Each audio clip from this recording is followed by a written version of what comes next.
I want to talk briefly about my family, faith, and the future.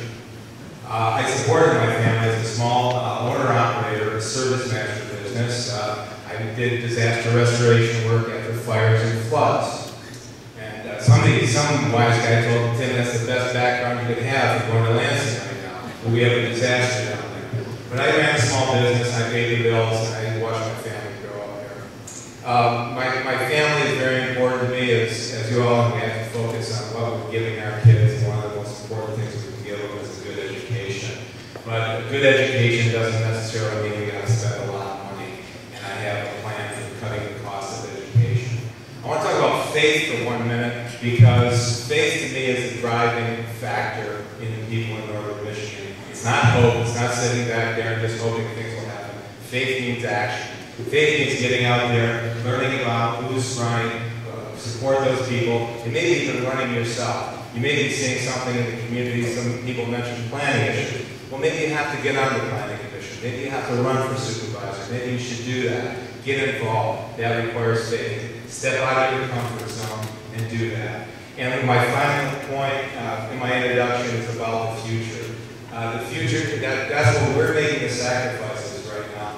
Ironically, my grandfather, who lived through the Great Depression, said, one of the best things that can happen is to live through the Depression. I said, wow, that's really strange. But what he meant was, if you have these economic hard times, you learn what's important. And what's important right now is what we give our children. So that's what I want to carry to Lansing. That's what I want to represent. I'm not in it. I have a little motto in my literature that says, I'm going to work for the next generation, not the next election, because that's what's important. Next question, first question for you, rather, has to do with Obama and his health care reform. Do you think Michigan should opt out of Obama's health care reform, and why?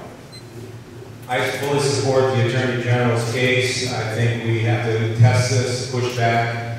We have to be very muscular in our defense of the 10th Amendment on this issue. So in regard to the Commerce Clause, it's going to be litigated right up to the Supreme Court. You're absolutely right. And I think that's going to be one of our most important fights. I have an 11-point plan on health care written by one of the experts in northern Michigan, my wife, who's been a nurse for 30 years. Every physician that's read this 11-point plan, they say, oh my God, if everybody did that, that would cut the cost so much.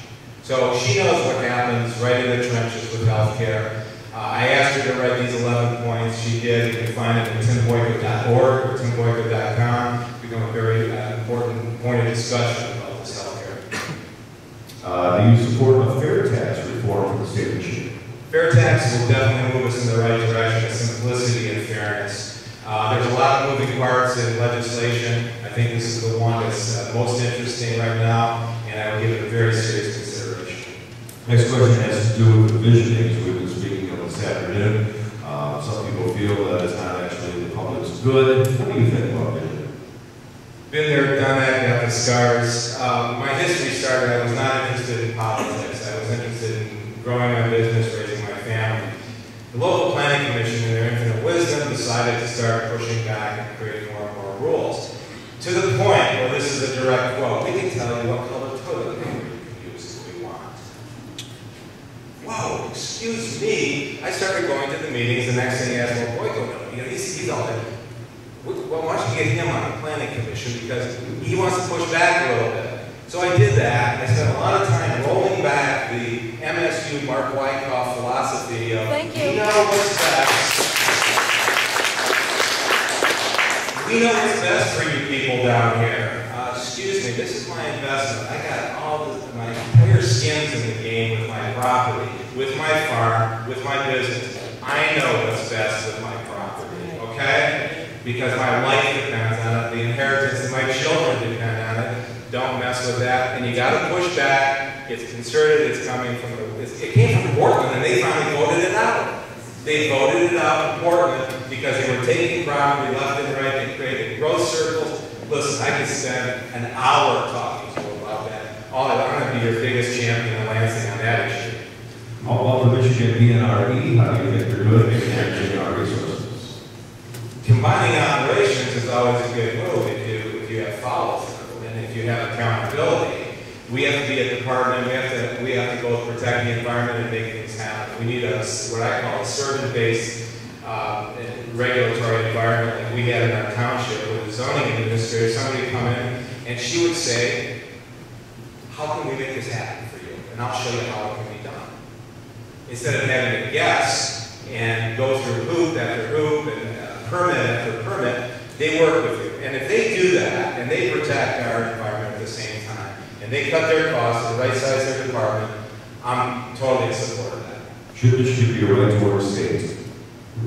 That's going to be litigated in the Supreme Court. I believe Governor Engler had that passed and went up to the Supreme Court. They ruled it unconstitutional, but I'm ready to think about that fight again. Specifically, ideas on balancing the state budget. Simple right sizing, simple matter of arithmetic when you're in business. You don't approach every problem as not enough revenue. You approach it as a spending problem. How can I cut this spending back? How can I cut this spending back? Without getting into the bone, getting into our basic functions, safe streets, we have to run the prison, we have some core functions that we have to pull back to.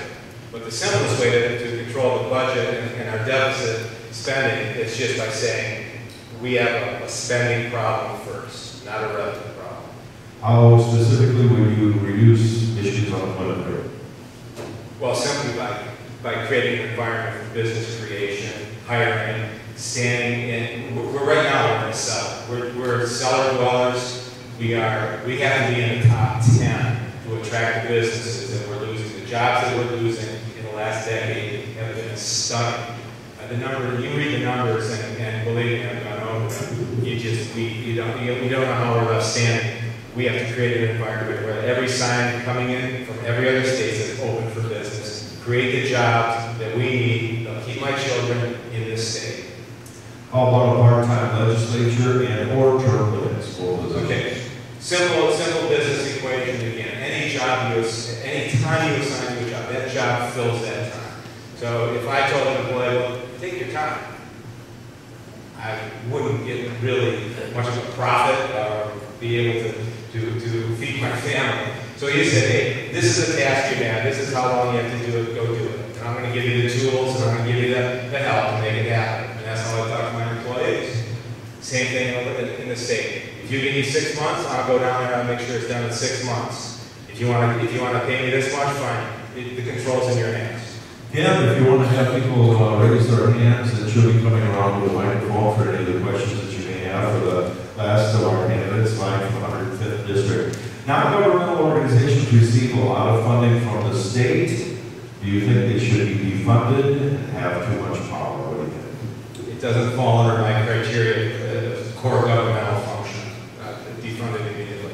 Would you go as far as to ban unions for all public sector employees? If it's constitutional, we get it by the courts, and that's why I want to take 1 minute here to let everybody know that you want to pay attention from every single race, from your school board, from your planning, the township level, right up to the Supreme Court. And I tell you what, Mark Brewer and the Liberals are watching that race. They took out Cliff Taylor, one of the best jurists, in my opinion, ever to sit on the bench, and they got other people in mind right now. So you have to pay attention, because we can pass all the laws we want. If it gets up to the Supreme Court, it gets thrown out, we're going to be in trouble in River City again.